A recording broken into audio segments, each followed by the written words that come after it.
नमस्कार. आज आपण पाहणार आहोत की घरात हत्तीची मूर्ती का ठेवावी आणि त्याचे काय फायदे आहेत आणि कोणत्या दिशेला ठेवावी याची माहिती घेऊ. भारतीय संस्कृतीमध्ये हत्तीला अत्यंत शुभ, शक्तिशाली आणि समृद्धीचे प्रतीक मानले जाते. विशेषतः वास्तुशास्त्र आणि धर्मशास्त्रात हत्तीची मूर्ती घरात ठेवणे हे सौभाग्य, स्थैर्य आणि सकारात्मक ऊर्जेचे द्योतक मानले जाते. हत्ती हा भगवान गणेशाशीही जोडला जातो, कारण गणपतीचे गजमुख हे बुद्धी, यश आणि अडथळे दूर करण्याचे प्रतीक आहे. त्यामुळे घरात हत्तीची मूर्ती ठेवणे हे फक्त सजावटीसाठी नसून त्यामागे आध्यात्मिक आणि ऊर्जात्मक कारणेही आहेत. वास्तुतज्ज्ञांच्या मते योग्य पद्धतीने ठेवलेली हत्तीची मूर्ती घरातील नकारात्मक ऊर्जा कमी करते आणि घरात शांती व समृद्धी वाढवते. मात्र चुकीच्या दिशेला किंवा चुकीच्या पद्धतीने ठेवलेली मूर्ती अपेक्षित लाभ देत नाही. म्हणूनच हत्तीच्या मूर्तीबाबत काही ठराविक नियम आणि दिशा सांगितल्या जातात, ज्यांचे पालन करणे आवश्यक मानले जाते. वास्तुशास्त्रानुसार हत्तीच्या मूर्तीची दिशा अत्यंत महत्त्वाची मानली जाते. सामान्यतः घरात हत्तीची मूर्ती उत्तर दिशेला किंवा ईशान्य दिशेला ठेवणे अत्यंत शुभ मानले जाते. उत्तर दिशा ही कुबेर देवतेची दिशा मानली जाते, जी धन, समृद्धी आणि आर्थिक स्थैर्याशी संबंधित आहे. त्यामुळे या दिशेला हत्तीची मूर्ती ठेवल्यास घरात आर्थिक प्रगती आणि स्थिरता येते असे मानले जाते. काही तज्ज्ञांच्या मते पूर्व दिशा देखील शुभ मानली जाते, कारण ती सूर्य उगवण्याची दिशा आहे आणि नवीन ऊर्जा व सकारात्मकतेचे प्रतीक आहे.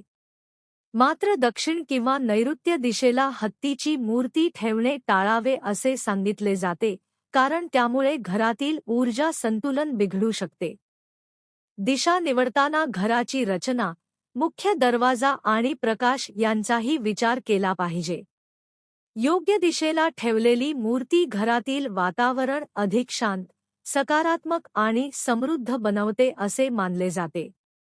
वास्तुशास्त्रात हत्तीच्या मूर्तींचे विविध प्रकार सांगितले गेले आहेत आणि प्रत्येक प्रकाराचा वेगळा अर्थ असतो.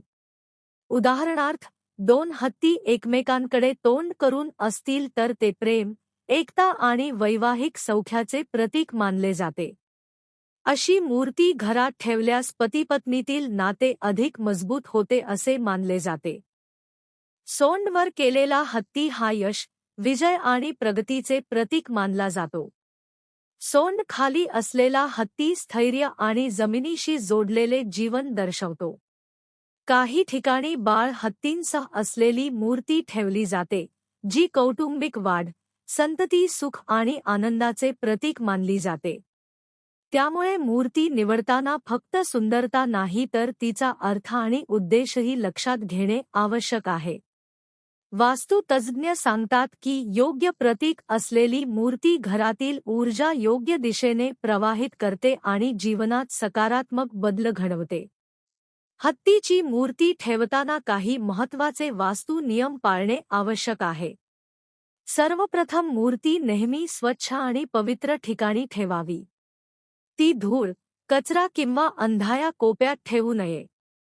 मूर्ती ठेवण्याचे ठिकाण स्वच्छ, उजळ आणि हवेशीर असावे. मूर्ती शक्यतो जमिनीवर थेट ठेवता एखाद्या स्टँड किंवा टेबलावर ठेवावी. तसेच मूर्तीसमोर नियमित दिवा लावणे किंवा अगरबत्ती लावणे शुभ मानले जाते. मूर्ती तुटलेली, खराब किंवा भंगलेली असू नये, कारण असे केल्याने नकारात्मक ऊर्जा वाढू शकते. घरात एकाच वेळी खूप जास्त मूर्ती ठेवणेही टाळावे, कारण त्यामुळे ऊर्जा गोंधळ निर्माण होऊ शकतो. वास्तुशास्त्रानुसार साधेपणा आणि संतुलन हे सर्वात महत्त्वाचे घटक आहेत. त्यामुळे मर्यादित पण योग्य ठिकाणी ठेवलेली मूर्ती अधिक प्रभावी मानली जाते. वास्तुशास्त्रानुसार हत्तीची मूर्ती केवळ सजावटीचा भाग नसून ती घरातील ऊर्जा प्रवाह सुधारण्याचे काम करते. योग्य दिशेला ठेवलेली मूर्ती घरात सकारात्मकता वाढवते, मानसिक शांतता देते आणि तणाव कमी करते असे मानले जाते. अनेक लोकांचा असा विश्वास आहे की हत्तीची मूर्ती घरात असल्याने अडथळे दूर होतात आणि नवीन संधी निर्माण होतात.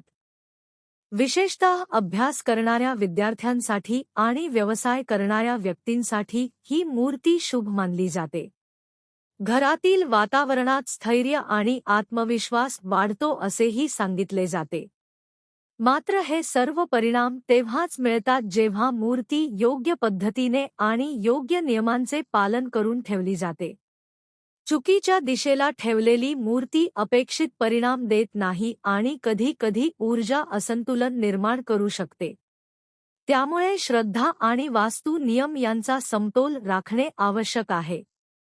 शेवटी असे म्हणता येईल की हत्तीची मूर्ती ही केवळ एक धार्मिक किंवा सजावटीची वस्तू नसून ती सकारात्मक ऊर्जा आणि समृद्धीचे प्रतीक आहे. वास्तुशास्त्रात दिलेले नियम हे केवळ परंपरा नसून त्यामागे ऊर्जा संतुलनाचा विचार आहे. योग्य दिशा, योग्य प्रकारची मूर्ती आणि योग्य ठेवण्याची पद्धत यामुळे घरातील वातावरण अधिक आनंदी आणि शांत बनू शकते. मात्र यावर अंधश्रद्धा न ठेवता समजूतदारपणे आणि संतुलित दृष्टिकोनातून विचार करणे आवश्यक आहे. श्रद्धा, शिस्त आणि वास्तुशास्त्राचा योग्य समन्वय साधल्यासच खऱ्या अर्थाने त्याचा लाभ मिळतो. त्यामुळे हत्तीची मूर्ती ठेवताना नियमांचे पालन करणे, स्वच्छता राखणे आणि सकारात्मक भावना ठेवणे हे सर्वात महत्त्वाचे घटक आहेत.